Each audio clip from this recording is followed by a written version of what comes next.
No niin, nyt on vuorossa mun elämäni ensimmäinen videopostaus syystä, että Saara Haisuli Sarvas haastoi mut 10 sekunnin meikkihaasteeseen. Mä oon maksimoinut tehokkuuden sillä, että mulla on lähes kaikkea 2. Eli molemmille käsille omat.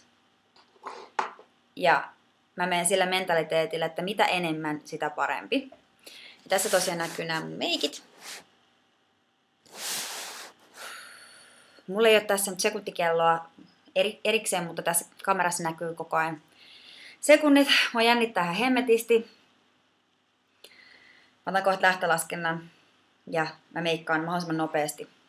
Eli 10 sekunnin meikkihaaste lähtee N, Y, T, nyt.